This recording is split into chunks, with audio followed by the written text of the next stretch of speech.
if you want to change the world, start off by making your bed.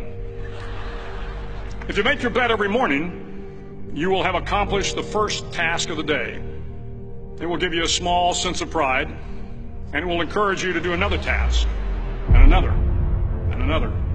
And by the end of the day, that one task completed will have turned into many tasks completed. Making your bed will also reinforce the fact that the little things in life matter.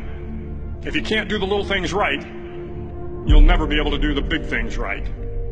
And if by chance you have a miserable day, you will come home to a bed that is made, that you made. And a made bed gives you encouragement that tomorrow will be better. To pass SEAL training, there are a series of long swims that must be completed. One is the night swim. Before the swim, the instructors joyfully brief the students on all the species of sharks that inhabit the waters off San Clemente. They assure you, however, that no student has ever been eaten by a shark, at least not that they can remember. But you are also taught that if a shark begins to circle your position, stand your ground. Do not swim away. Do not act afraid. And if the shark, hungry for a midnight snack, darts towards you, then summons up all your strength and punch him in the snout, and he will turn and swim away. There are a lot of sharks in the world. If you hope to complete the swim, you will have to deal with them. So if you want to change the world, don't back down from the sharks. Over a few weeks of difficult training, my SEAL class, which started with 150 men, was down to just 42. There were now 6 boat crews of 7 men each. I was in the boat with the tall guys, but the best boat crew we had was made up of the little guys, the Munchkin crew, we called them. No one was over 5'5". The Munchkin boat crew had 1 American Indian, 1 African American, 1 Polish American, 1 Greek American, 1 Italian American, and 2 tough kids from the Midwest. They out-paddled, outran, and outswam all the other boat crews. The big men in the other boat crews would always make good-natured fun of the tiny little flippers the Munchkins put on their tiny little feet prior to every swim. But somehow these little guys from every corner of the nation and the world always had the last laugh, swimming faster than everyone and reaching the shore long before the rest of us. SEAL training was a great equalizer. Nothing mattered but your will to succeed, not your color, not your ethnic background, not your education, not your social status. If you want to change the world, measure a person by the size of their heart, not by the size of their flippers. The 9th week of training is referred to as Hell Week. It is 6 days of no sleep, constant physical and mental harassment, and 1 special day at the Mud Flats.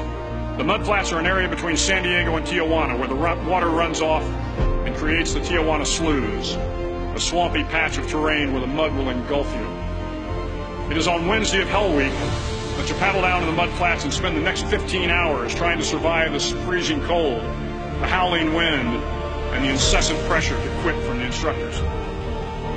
As the sun began to set that Wednesday evening, my training class, having committed some egregious infraction to rules, was ordered into the mud. The mud consumed each man till there was nothing visible but our heads. The instructors told us we could leave the mud if only 5 men would quit. Only 5 men, just 5 men, and we could get out of the oppressive cold. Looking around the mud flat, it was apparent that some students were about to give up. It was still over 8 hours till the sun came up. 8 more hours of bone-chilling cold. The chattering teeth and the shivering moans of the trainees were so loud, it was hard to hear anything. And then one voice began to echo through the night. One voice raised in song. The song was terribly out of tune, but sung with great enthusiasm. One voice became 2, and 2 became 3, and before long, everyone in the class was singing. The instructors threatened us with more time in the mud if we kept up the singing, but the singing persisted, and somehow the mud seemed a little warmer, and the wind a little tamer, and the dawn not so far away. If I have learned anything in my time traveling the world, it is the power of hope. The power of one person, a Washington, a Lincoln, King, Mandela, and even a young girl from Pakistan, Malala. One person can change the world by giving people hope. So if you want to change the world, start each day with a task completed. Find someone to help you through life. Respect everyone. Know that life is not fair and that you will fail often. But if you take some risks, step up when the times are the toughest, face down the bullies, lift up the downtrodden, and never ever give up. If you do these things, the next generation and the generations that follow will live in a world far better than the one we have today. And what started here will indeed have changed the world for the better.